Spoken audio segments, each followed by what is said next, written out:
I'm going to show you how trade value is determined to help you avoid getting swindled on your next vehicle. There's a lot of information to cover, so make sure you stick around till the end.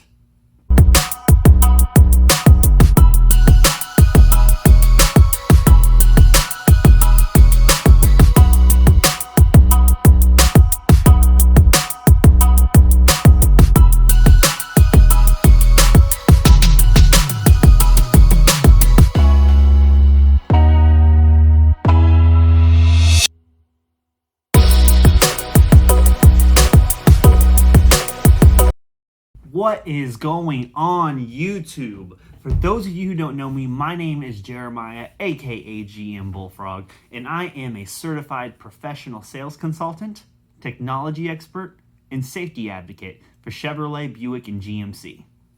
And as always, if you want up-to-date notifications on all the new GM products, as well as detailed guides on how to use the new in-vehicle technology, or any other information that would help you make an informed decision on your next vehicle, make sure you hit that subscribe button so you have access to all of my latest content. So anyone who has ever traded in a vehicle knows all the stress and uncertainty that comes along with it. I mean, more often than not, people are shocked by the amount that their trade is worth whenever they paid so much for it when they originally purchased it. We are always going to want more for our trade. I mean, there's the emotional and sentimental value of our vehicles that you just can't put a dollar on. I mean, how could you possibly put a number on a vehicle that's been with you through all the good times and all the hard times, or a vehicle that you watched your family grow up in? A vehicle that you took care of and traveled the world in and even gave it a name, Franklin D. Roosevelt. Huh? What do you mean nobody does that? What do you mean my relationship with my vehicle is a little weird? Hey, if waxing your vehicle under candlelight while listening to Endless Love in the Dark is weird, then call me Lady Gaga. Even if you're not weirdly attached to your vehicle, there's always the fear of being ripped off. While I can't add value to the scratches in your back seat that were left by the first puppy you ever brought home, I can make sure you're armed with all the knowledge you need to make sure you're getting the best deal on your trade. And there is so much information to cover under this topic that I'm going to separate this up into 3 different videos. That way you guys out there can watch whichever one appeals to you. This video here is going to cover the major factors that are used to determine the value of a vehicle. The second video is going to go over all the long-term ways that you can increase your trade value, as well as what you can do immediately to get more out of your trade. And the third video is going to be an inside scoop on some of the things dealers can do to make you think that you're getting a good deal when you're really not. And I'll be sure to add a link in the description below so you can have quick access to those other videos. Okay, so we're going to go over some of the things that influence the value of a vehicle. And just keep in mind that these are both for the buyer as well as the seller. And we're going to cover 5 major factors that influence the value of your trade. All right, and the first one we're going to cover is the year of the vehicle. And this one's pretty straightforward. Basically, the newer the vehicle, the more it's going to be worth. And this is just simply because the newer the vehicle, the less likely it is to have problems or any kind of wear and tear.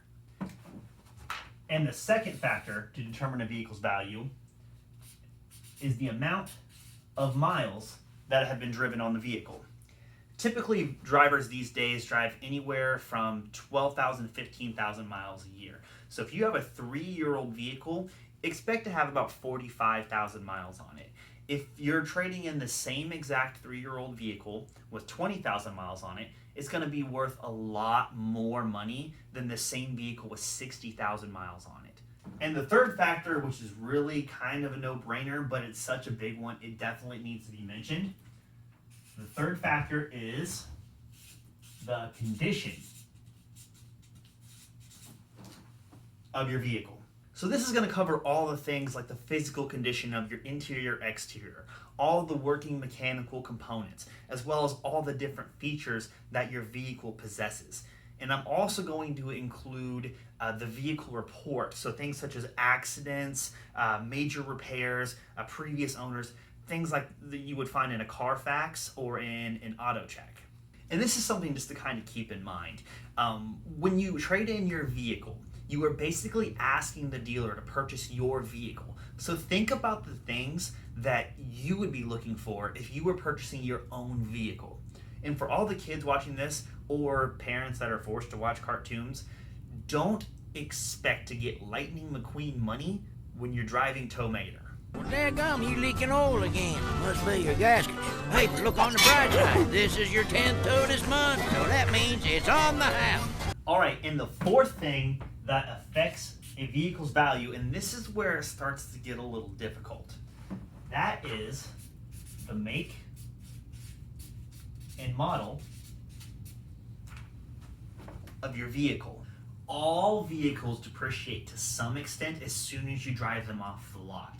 And some vehicles tend to hold their value a little better than others. A common misconception that a lot of people think is that this is a brand thing. And I'm here to tell you that this is not a brand thing.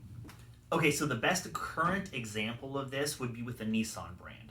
According to Forbes.com, the Nissan Frontier has held its value tremendously at a whopping 39.5% depreciation. On the flip side, the Nissan Leaf has done a terrible job holding its value, depreciating at a 71% decrease. That is a huge decrease in depreciation.